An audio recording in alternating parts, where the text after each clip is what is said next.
በዓለም ውስጥ ከከበቡን በጣም ኃያል ከሆኑትና ተጽዕኖ ከሚያሳድሩብን ኃይሎች አንዱን ለወደፊት ህይወታችን በአዎንታዊ መንገድ ተጽዕኖ እንዲያመጣ አድርጎ መጠቀም ይቻላል። ልክ እንደ መሬት ስበት ነው። ልናጠፋውና ልናበራው የምንችለው አይደለም፣ ያለና የሚኖር ነው። እናም ልክ እንደ መሬት ስበት ልንታገለው፣ ልናማረረው ወይም ደግሞ ስኬታማ ሰዎች እንደሚያደርጉት የማያልቁ ጥቅሞቹን ልንቆጣጠረው መምረጥ እንችላለን። በታሪክ ውስጥ የትላልቅ አእምሮ ባለቤቶችና መንፈሳዊ አስተማሪዎች የዚህን ሐሳብ እውነትነት ይጠቁሙናል። የሚከተለውን አስተውል። የጸለያችሁትን ሁሉ የለመናችሁትንም ሁሉ እንዳገኛችሁ መኑ፣ ይሆንላችሁማል። የሆነውን ሁሉ የምናስበው ነገር ውጤት ነው። ሰው ያስተሳሰቡ ውጤት ነው። የሚያስበውን ያንን ይሆናል።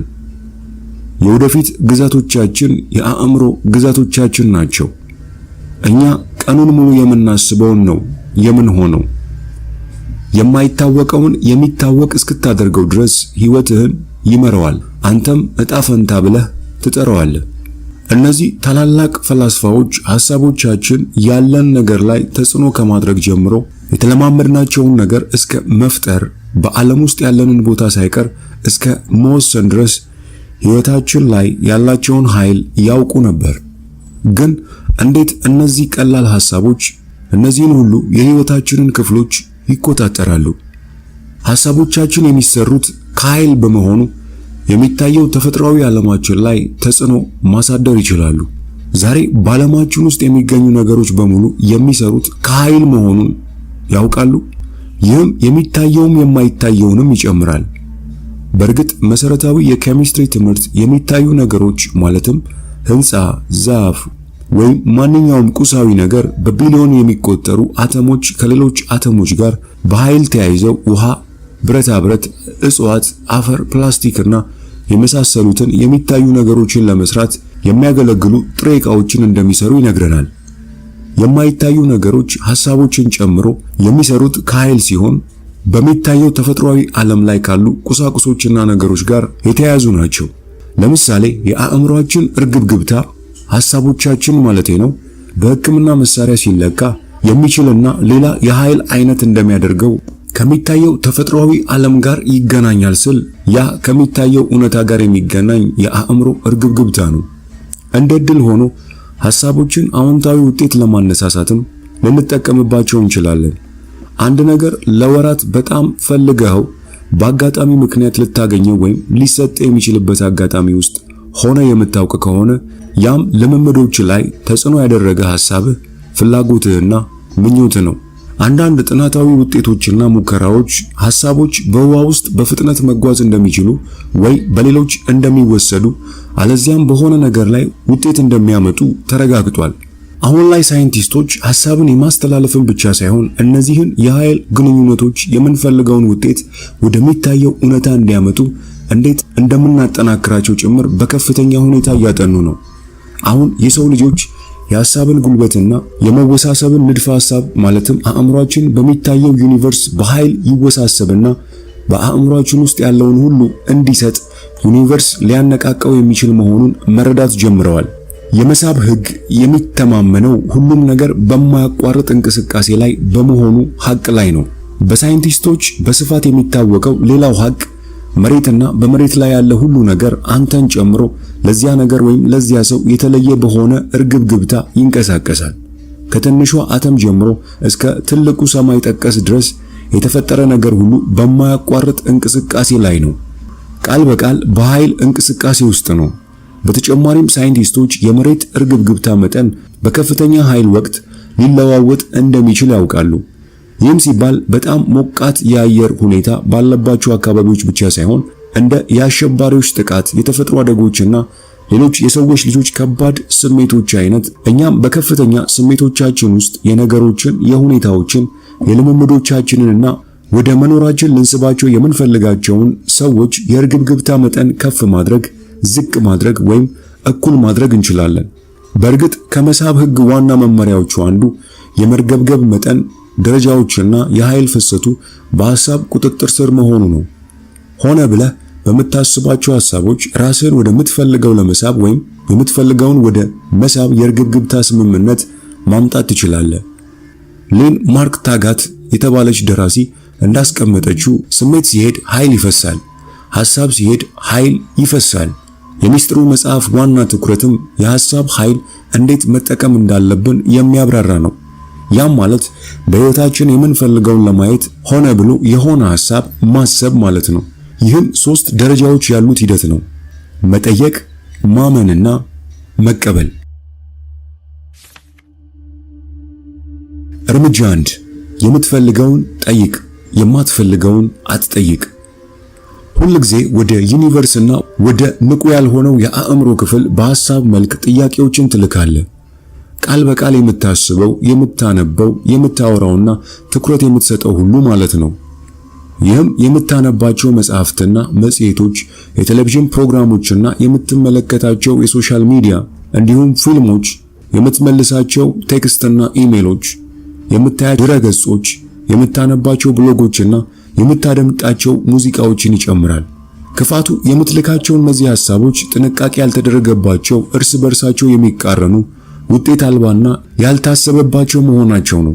የሚፈጠሩትም ከህሊናችን ዕውቅና ወይም አስተሳሰብ ውጭ ነው። የባሰው ደግሞ ራሳችንን ስንወቅስ፣ ስለ ነገሮች ስናማርርና በሕይወታችን ላይ ባለ እጦት ላይ ስናተኩር አሉታዊ ጥያቄዎችን ወደ ዩኒቨርስ የምንልክ መሆኑ ነው። በተመሳሳይ ስታሳብብ፣ ስህተት ስትፈልግ፣ የሆነን ነገር ወይም ሰው ስትኮንን በማትፈልገው አሉታዊ ልምምዶች ላይ ትኩረት ታደርጋለህ። ስትጨነቅ ተመሳሳይ ነገር ይፈጠራል። ብዙ ጊዜ መጨነቅን አሉታዊ ግብ ማስቀመጥ እንደሆነ አድርጌ ያስባለሁ። ስትጨነቅ የማትፈልገውን ምስል አእምሮ ውስጥ ትፈጥራለህ። የመሳብ ህግ የሚፈለግም ይሁን የማይፈለግ ኃይልህን፣ ትኩረትህን፣ ፍላጎትህንና የሰጠኸውን ነገር ሁሉ ወደ ራስህ ትስባለህ ስለሚል ስለሚሰማህና ስለምታስበው ነገር በጣም መጠንቀቅ ይኖርብሃል። በተጨማሪም የመሳብ ህግ እንደሚለው የምታቀርበው እያንዳንዱ ሐሳብ ወይም ስሜት እርግብግብታ የያዘ ነው። ዩኒቨርስ ደግሞ አንተ የምትልከውን የእርግብግብታ አይነት መልሶ ይልክልሃል። የቀረበው ሐሳብ መጥፎም ይሁን ጥሩ ግድ የለውም፣ ዝም ብሎ ለእርግብግብታው ምላሽ ይሰጣል። ችግሩ አብዛኛው ጊዜ የምትሰጠውን እርግብግብታ አታውቀውም። ካንተ ውጭ ላሉ ነገሮች፣ ወቅታዊ ጉዳዮች፣ ዜናዎች፣ ሰዎች እንዴት እንዳስተናገዱ፣ ምን ያህል ገንዘብ እንደምትሰራ፣ ልጆችህ ትምህርታቸው እንዴት እየተከታተሉ እንደሆነ፣ ያንተ ቡድን ያሸንፍ አያሸንፍ እንደሆነ ዝም ብለህ ምላሽ ትሰጣለህ። አዎንታዊ ወይም አሉታዊ ስሜት በማንጸባረቅ ምላሽ ትሰጣለህ። ክፋቱ ዝም ብለህ ሳታውቅ በዙሪያ ባሉ ነገሮች ላይ ምላሽ ስትሰጥ፣ ወደፊት ስለምትፈልጋቸው ነገሮች ግን ሆን ብለህ ሐሳብ አታቀርብም። ስለዚህ አሁን ባለህበት ሁኔታ ላይ ለዘላለም ልትቆይ ትችላለህ። ለዚህ ነው የብዙ ሰዎች ሕይወት የተለወጠ የማይመስለው። አንድ አይነት ነገር ደጋግሞ በመፍጠር ሽክርክሮች ውስጥ ተይዘዋል። ዩኒቨርስ ደግሞ በታማኝነት ለሚልኳቸው አሉታዊ እርግብግቢቶች ያለማቋረጥ ምላሽ ይሰጣል። አዎንታዊ ሐሳቦች ለምሳሌ የአድናቆት ስሜት፣ ትጋት፣ ደስታ፣ ሐሴት፣ አፍቃሪነት፣ አመስጋኝነት፣ መትረፍረፍ፣ ብልጽግና፣ ዘና ማለት፣ ሰላማዊነት፣ እነዚህ አዎንታዊ እርግብግብታ የሚልኩ ሐሳቦች ናቸው። በተነጻጻሪ የመሰላቸት ስሜት፣ ሽብር፣ ጭንቀት፣ ግራ መጋባት፣ ሐዘን፣ ብቸኝነት፣ መጎዳት፣ ንዴት፣ ጥፋተኝነት፣ መከፋት፣ ተስፋ መቁረጥ፣ መጠቃት፣ ድካም ወይም ድብርት አሉታዊ እርግብግብታ የሚልኩ ናቸው። የመሳብ ሕግ ለሁለቱም ምላሽ ይሰጣል። ለምትፈልገው እርግብግብታ እሱኑ አይነት ብዙ ይልክልሃል። ይህ ለብዙ ሰዎች አስደንጋጭ ነው። ለነሱ አሁን የሚኖሩት ሕይወት ከዚህ በፊት የነበረው የሐሳቦቻቸውና የላኳቸው እርግብግብታ ውጤት እንደሆነ ማወቅ ስር ነቀል ለውጥ ነው። በጣም የሚያስደስተው ደግሞ የምታለመውን አይነት የወደፊት ሕይወት ለመፍጠር የሚያስፈልግህ ከዚህ ቀን ጀምሮ ሐሳቦችህንና የምትልካቸውን እርግብግብታዎች መለወጥ ብቻ መሆኑን ማወቅ ነው። የምትመኛቸው አይነት ነገሮችና አኗኗር ቢኖርህ ማለትም ቆንጆ ሥራ፣ አስደሳች ግንኙነት፣ ዓለምን መዞር ብትችልና የምትፈልገውን ያህል ገንዘብ መጠን ቢኖርህ ምን ይሰማሃል? ሆን ብለህ ወደፊትህን መፍጠር ጀምር። ለዩኒቨርስ ስለምታቀርባቸው ሐሳቦች ሆን ተብለው የምታደርጋቸው እንዲሆኑ ለማድረግ የምትፈልገውን መወሰን ያስፈልጋል። ከወሰንክ በኋላ እነዚያን ስሜቶች ልትለማመዳቸው ያስፈልጋል። ምናልባት ሙያን ለመለወጥ ወደ ሌላ ከተማ ሄደ ለመኖር ትልቅ ሙያዊ ሽልማት ለማሸነፍ፣ የራስን ዩቲዩብ ወይም ቲክታክ ቻናል ከፍተህ ፕሮግራም ለመጀመር ወይም ከከባድ ህመም ልታገግም ትፈልግ ይሆናል። የምትፈልገው ላይ ስትደርስ ግን ምን ይሰማሃል? ቀኖችህን ምን ትሰራባቸዋለህ? ጊዜን የምታጠፋው ከማን ጋር ይሆናል? በምትፈልገው ነገር ላይ ትኩረትህን ባደረግክና ስለምትፈልገው ነገር ባወራህ መጠን ህልሞችህና ግቦችህ በፍጥነት ግልጽ ይሆኑልሃል። አእምሮህን እንደ አቅጣጫ ጠቋሚ መሳሪያ ቁጠረው። በአእምሮ በምትስላቸው በእያንዳንዱ ምስሎች መድረስ የምትፈልግበትን ቦታ እየነገርከው ነው። ለሆነ ነገር ያለህን ምርጫ በገለጽክ ቁጥር ዓላማህን እየገለጽክ ነው። መስኮት አጠገብ ያለ ጠረጴዛ፣ የስብሰባ ቦታ፣ የፊት ለፊት መቀመጫዎች፣ አንደኛ ደረጃ የጉዞ ትኬቶች፣ ወደ ውቅያኖስ የሚያሳይ ክፍል፣ ፍቅር የተሞላበት ግንኙነት፣ እነዚህ ምስሎችና ሐሳቦች ሁሉ ወደ ዩኒቨርስ ጥያቄዎች ይልካሉ። ዩኒቨርስ አንተ በምትፈልገው ላይ እንዲያተኩር ቃላትን ተጠቀም። በእርግጥ ለዚህ የማትኮር ሂደት ግብን እንዴት ማስቀመጥ እንዳለብህ ማወቅ በጣም አስፈላጊ ነው። ከዕዳ መውጣት እፈልጋለሁ በሚለውና አእምሮህን አሁን ያለብህን ዕዳ ላይ እንዲያተኩር በማድረግ ንግግር ፈንታ የምትኖረው በሀብትና በመትረፍረፍ ነው በል። እንደዚህ ያሉ ቃላት በአዎንታዊ አስተሳሰብ ውስጥ እንድትቀጥል ያደርጉሃል። ከሌሎች ሰዎች ጋር ስላለ ሁኔታ ስታወራም በተመሳሳይ መንገድ ጥንቃቄ አድርግ። ነገሮች አሁን ላሉበት ሁኔታ ማውራትና አሁን ባለህበት ሁኔታ ምን እየተካሄደ እንደሆነ መግለጽ በወደፊት ላይ የሚፈጥረው ተመሳሳይ ነገር ነው። አሁን ስላለህበት ሁኔታ ማሰብም ሆነ ድምፅ አውጥቶ አስተያየት መስጠት አሁን ያለህበትን መግለጽ ሳይሆን ወደፊትህን ማዘዝ ነው። አሉታዊ ሐሳቦችን በአዎንታዊ መተካት። አስደሳች የወደፊት ህይወትህን በአእምሮ ውስጥ ማስገባት እንደምትችለው ሁሉ በተመሳሳይ መንገድ የማትፈልጋቸው ነገሮችንም አእምሮህን በመዝጋት ልትከላከላቸው ትችላለህ።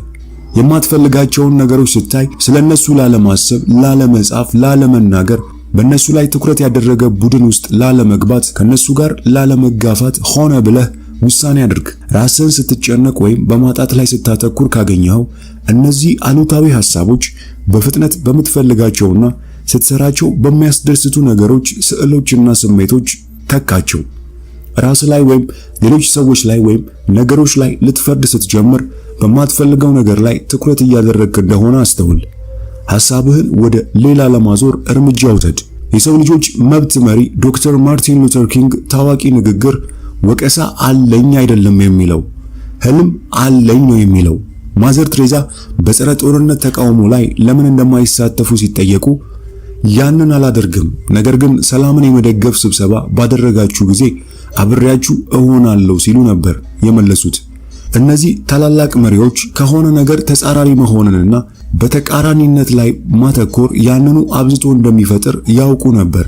ለዚህ ነው ተመስጦ፣ ማስተዋልና መረጋጋት በጣም አስፈላጊ የሆኑት። ትኩረትህን መሰብሰብና ሐሳቦችህን መቆጣጠር ስትማር የምትፈልገውን ለመፍጠር በጣም ኃያል ትሆናለህ።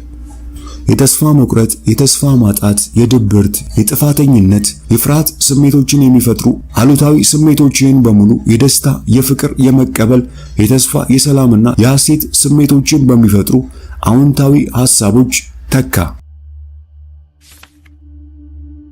የምትፈልገውን ጠይቅ፣ ከዚያ እንዴት እንደምታገኘው ዩኒቨርስ ይጨነቅበት። በሶስተኛ መመሪያ እንደገለጽኩት የምትፈልገውን ወስን። ያንተ ሥራ በምትፈልገው ነገር ላይ ትኩረት ማድረግ ብቻ ነው። እንዴት እንደምታገኘው አትጨነቅ። ያ የዩኒቨርስ ሥራ ነው። እናም እንደምናየው እርሱ ሰዎችን፣ ሁኔታዎችን፣ ገንዘብና ሌሎች የምትመኘውን ግብ ላይ እንድትደርስ የሚያስፈልጉ ነገሮችን የማምጣት ክስተት ላይ ጎበዝ ነው። በትክክል የምትፈልገውን የምትወስነው ሆነ ብለህ ይሁን። ትኩረትን ሐሳቦችህ ላይ አድርግ። ከሐሳቦች እርግብግብታ ጋር የሚያያዙ ሰዎችን፣ ነገሮችንና ልምምዶችን ይስቡልሃል። ልክ እንደ አቅጣጫ ጠቋሚ መሳሪያ ግቦችህን ለዩኒቨርስና ለቴክኖሎጂዎች ስታቀርብ በሚያቀርብልህ ነገር ትደነቃለህ። ይህን ጊዜ ነው አስማቱና ተአምራቶቹ በእውነት የሚሰሩት። ህልሞቻቸውን፣ ፍርሃቶቻቸውንና ፍላጎቶቻቸውን ለአምላክ ለመስጠት ለሚፈቅዱ ክርስቲያኖችና ሌሎች የእምነት ሰዎችም እንዲሁ ነው። እርምጃ 2 የምትፈልገውን እንደምታገኝ እመን። ከዚያ እርምጃ ውሰድ። ፍላጎታችን መሰረታዊ ነገሮችንና ኃይልን፣ ድርጊትን፣ ሁኔታን፣ አጋጣሚንና ተፈላጊውን ውጤት ለማሳካት የሚያስፈልጉ ግንኙነቶችን ይስባል። ዝርዝር ውስጥ መግባት አያስፈልገንም። እንደውም በጣም መሞከር መልሶ ሊጎዳን ይችላል። ፍላጎቶችን ለማሳካት የውስጥ ያልሆነው የማሰብ ችሎታ ከዩኒቨርስ ጋር እኩል ይሰራል። የምትፈልገውን ለማግኘት ማመን ማለት ምን ማለት ነው? ይህ ማለት አዎንታዊ ነገሮችን መጠበቅ መለማመድ፣ የወደፊት ህይወትህን ከአንተ በላይ ኃይል ያለው እጅ ላይ እንደተቀመጠ በማወቅ ቀንህን በእርግጠኝነት መምራት ማለት ነው። የምትፈልገው በፍጹም እርግጠኝነት የመሆኑ ጉዳይ በጽናት ላይ የተወሰነ ነው። ይህ ደግሞ ሁል ጊዜ ቀላል አይደለም። መትረፍረፍና ደስታን ከማግኘት የሚከለክላቸው እምነታቸው ውስን መሆኑ ነው። ይህ አንተንም የሚመለከት ከሆነ በመጀመሪያ ውስን እምነትህን የሚገባህ ዋጋ ያለ፣ ተወዳጅ፣ ተፈላጊ፣ ችሎታ ያለው እንዲሁም በበቂ ሁኔታ ጎበዝ፣ በበቂ ሁኔታ ጠንካራ፣ በበቂ ሁኔታ የሚያስብ፣ በበቂ ሁኔታ የሚስብ፣ በበቂ ሁኔታ መልካምና ለአንተ አስፈላጊ በሆኑ ነገሮች ሁሉ በቂ እንደሆንክ በሚያመለክቱ ሐሳቦች መለወጥ አለብህ። አንድ ጊዜ የምትፈልገውን ማግኘት እንደምትችል ካመንክ ሁለተኛው ክፍል እርምጃ መጀመር ነው። የሚፈለገውን ውጤት ለመፍጠር የምትፈልገውን ልታገኘው እንደቀረብክ እምነትህን የማጠናከር እርምጃህን መጀመር። ይህ መጠበቅህን ከፍ ያደርገዋል። የምትወስዳቸው አንዳንድ እርምጃዎች እኔ ግልጽ እርምጃዎች ብዬ የምጠራቸው ናቸው። እነዚህም ዓላማ ዶክተር ለመሆን ከሆነ ኮሌጅ ገብተህ ባዮ ኬሚስትሪና አናቶሚ ኮርሶችን እንደመውሰድ ወይም ዓላማ ክብደት መቀነስ ከሆነ አመጋገብህን እንደመቀየር አይነቶቹ ማለት ነው። እነዚህን ለማድረግ ዩኒቨርስ ልዩ ሁኔታዎችን እንዲሰጥህ መጠበቅ አያስፈልግህም። ምን ማድረግ እንዳለብህ ግልጽ ነው። ከዚያም ደግሞ የሚያነሳሱ እርምጃዎች የምላቸው አሉ። እነዚህ እርምጃዎች ውስጣዊ ምሪትን ስትቀበል፣ ለምሳሌ ደመነፍስ ሲነግርህ ወይም የሆነ ነገር ሲሰማ የምትወስደው እርምጃ ነው። ብዙ ሰዎች በአይነ ህሊናቸው በሚያዩት ወይም በተመስጦ ጊዜ እነዚያን ሐሳቦች ለመያዝ ወረቀትና እርሳስ አጠገባቸው ያስቀምጣሉ። ብዙ ጊዜ ሙሉውን ነገር አታየውም። ነገር ግን በበቂ ሁኔታ ጠንካራ በሆነ እምነት ሌሎች እርምጃዎች እንደሚከተሉ እየተመለከትክ ወደፊት በመንቀሳቀስ እርምጃ ትወስዳለህ። መንፈስን የሚቀሰቅስ እርምጃ መቼ መውሰድ እንዳለብህ ወቅ። የመሳብ ህግ በግቦች ላይ መስራት ሲጀምር ብዙ ሐሳቦች፣ ስልቶችና መንፈስን የሚቀሰቅሱ ነገሮች ወደ ዕውቅና ሲመጡ ታገኛለህ። እነዚህም በአይነ ህሊናችን ነገሮችን በምናይ ጊዜ ወይም በተመስጦ ወቅት የሚመጡ አርቆ የማየት ብልጭታዎች ሊሆኑ ይችላሉ። አንዳንድ ጊዜ እድሉ ባልተጠበቀ የስልክ ጥሪ ወይም ድንገት በአጋጣሚ ባገኘው ሰው አማካኝነት ሊታይ ይችላል። በሌላ ጊዜ ደግሞ ወደ ግብህ ለመድረስ የመጀመሪያ እርምጃህን ለመጀመር የሚያስፈልግህን ገንዘብ ባልተለመደ የገንዘብ ልውውጥ፣ የዋጋ ቅናሽ ወይም ሌላ ከፍ ያለ ገንዘብ ያመጣልህ ይሆናል። ሆኖም እንደገና ወደ አእምሮ የመጣና የጻፍከው ዝም ብሎ ስሜት መንፈስን የሚቀሰቅስ ሐሳብ ወይም ስልት ሊሆን ይችላል። እነዚህን መንፈስን የሚቀሰቅሱ እርምጃዎች ብዬ እጠራቸዋለሁ። ልትሞክራቸው ወይም ሊሰሩ ይችላሉ ብለህ የምታስባቸውን በዘፈቀደ የተመረጡ ሐሳቦችና ስልቶች አይደሉም። ከዚህ ቀደም ከቁም ነገር ያልቆጠርካቸው ነገር ግን የመሳብ ህግን በመጠቀምህ ወደ አእምሮ የመጡ አቀራረቦች ናቸው። ያንተ ሥራ እነዚህን ወደ አእምሮ የመጡትን ሐሳቦች እንደየራሳቸው መለየትና ከነርሱ ጋር የተዛመደው ኃይል ላንተ ባደላበት ወቅት በፍጥነት እርምጃ መውሰድ ነው። አዎንታዊ ሐሳቦችን ማሰብ ብቻ በቂ አይደለም። እድሉን ስታገኝ እርምጃ መውሰድ ይገባሃል። እርምጃ 3 ከእርግብግብታው ጋር በመስማማት የምትፈልገውን ተቀበል። በምድር ላይ ያለ ነገር በሙሉ በተለያየ የእርግብግብታ መጠን ይርገበገባል። መንፈስን የሚቀሰቅሰውን ነገር ለመቀበል በህይወት ልታስበው ለምትፈልገው ነገር የእርግብግብታው ተስማሚ መሆን አለበት። አንተ ልክ በተለያየ ፍሪኩዌንሲ እንደሚተላለፍ የሬዲዮ ጣቢያ ነህ። ጃዝ ማዳመጥ ከፈለክ የሬዲዮ ጣቢያውን ጃዝ ወደሚያስተላልፈው ጣቢያ ትቀይረዋለህ። በህይወት ውስጥም ብልጽግናና መትረፍረፍ ከፈለክ የሐሳብህን ጣቢያና ስሜቶችህን ወደ ብልጽግናና መትረፍረፍ መቀየር አለብህ። ከእርግብግብታው ጋር ተስማሚ ለመሆን ቀላል መንገድ ቀንህን ሁሉ እንደ ፍቅር፣ ደስታ፣ አድናቆትና ምስጋና የመሳሰሉትን አዎንታዊ ስሜቶች በመፍጠር ላይ ማትኮር ነው። የምትፈልገው ሁሉ ኖሮ ቢሆን ሊሰማ የሚችለው ስሜት መለማመድም ትችላለህ። እነዚህን ስሜቶች በምታስባቸው ሐሳቦችም መፍጠር ትችላለህ። በእርግጥ ሐሳቦች ሁልጊዜም ስሜቶችን ይፈጥራሉ። ስለዚህ ስሜቶች ወደ አሉታዊ ሲለወጡ ራስህን ማስቆምና የመሳብ ህግ ደራሲዎች ኤስተርና ጄሪ ሂክስ የተሻለ ስሜት ሐሳቦች ብለው በሚጠሯቸው አዎንታዊ ሐሳቦች መተካት አስፈላጊ ነው። ለምሳሌ ለባንክ ብድር የምትከፍለው በቂ ገንዘብ እንደሌለ ማሰብ የፍርሃትና የተስፋ ማጣት አሉታዊ ስሜቶችን እንዲሁም ለቤተሰብ የተሻለ መስጠት ባለመቻል እፍረትና ጥፋተኝነት ይፈጥራል። ነገር ግን ለነዚህ አሉታዊ ሐሳቦች ጉልበት ከመስጠት ይልቅ ሐሳቦችን አዎንታዊ ወደ ሆኑ ሐሳቦች ቀይር። ለምሳሌ የምከፍልበትን መንገድ እፈልጋለሁ ማለት ወይም ብድርህን በቀላሉ በጊዜ ስትከፍል በአይነ ህሊና ማየት። በመጀመሪያ ይህ ሂደት ለአንተ እንግዳ ሆኖ ይሰማ ይሆናል።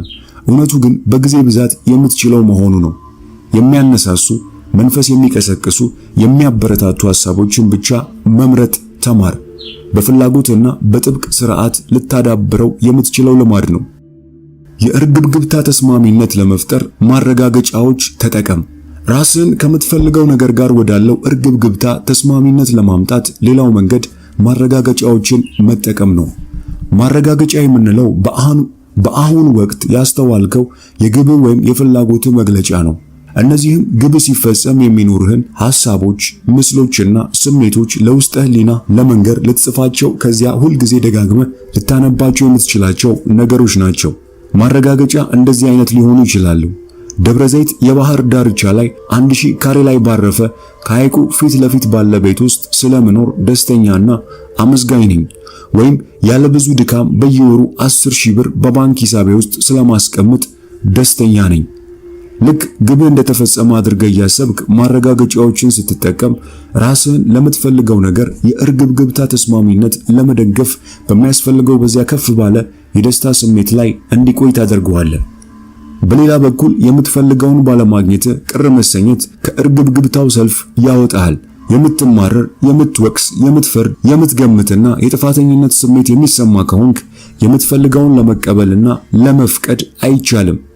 እነዚህ ስሜቶች የምትፈልገውን ሁሉ እንዲርቅ ይገፉታል። በህይወትህ ሁሉ የምታቀርበው ጸሎት አመሰግናለሁ የሚል ከሆነ ያ በቂ ነው። በአድናቆትና በምስጋና የእርግብግብታን ተስማሚነት ፍጠር። በፍጥነት ግብህን የሚገልጹ ሁለት ኃያላን ስሜቶች አድናቆትና ምስጋና ናቸው። አስበው፣ የምትፈልገው የትኛውንም ነገር ስታገኝ በመቀበልህ የአድናቆትና የምስጋና ስሜት ያድርብሃል። ትኩረት ልትሰጠው የሚገባህ ታላቅ ስሜት አድናቆት ብቻ አይደለም። የምትፈልገውን ነገር ወደ ራስህ ለመሳብ ምስጋናም ኃይልም የአእምሮ ዝግጁነት ነው። አድናቆትን የየቀኑ ስርዓታችን በማድረግ የአድናቆት ልማድ እንዲኖረን ማድረግ እንችላለን። በቀን ከ5 እስከ 10 ደቂቃ አድናቆት ላይ ትኩረት ለማድረግ ወስን። በማስታወሻ ላይ የምታመሰግንባቸውን ነገሮች ዝርዝር። እኔ ስጀምር እንደዚያን ያደረግኩት። አድናቆትና ምስጋናን በተመስጦ መለማመድ ትችላለህ። ይህም ዙሪያን በመመልከት የሚያስደስትህን የሆነ ነገር አስተውል። እንዴት አስደናቂ የሚያምርና ጠቃሚ እንደሆነ ያሰብ ትኩረትህን ሰብስበህ ተመልከተው። የራስህ ነገር ከሆነ በህይወትህ ውስጥ ስላገኘኸው አድንቅ።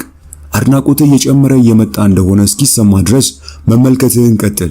ይህንን ስታደርግ ለዩኒቨርስ እባክህ እንደዚህ አይነት ብዙ ስጠኝ የሚል መልእክት እያስተላለፍክ ነው። በመጨረሻ የምታደንቀው ሌላ ነገር ምረጥ፣ ከዚያም ደግሞ ሌላ፣ ከዚያ እንደገና ሌላ። በመጨረሻም አሁን ይህንን መጽሐፍ ከማንበብ እረፍት አድርጋችሁ ያላችሁበት ቦታ ሆናችሁ አድናቆትን ተለማመዱ። ምን እንደሚሰማችሁ እንደሚያደርግ አስተውሉ። እዚህ ጋር ቁልፉ የአድናቆትን ልምምድ ማዳበርና በህይወታችን ልናደርጋቸው የሚገባን ነገሮች ያለማቋረጥ መፈለግ እንድንጀምር ነው።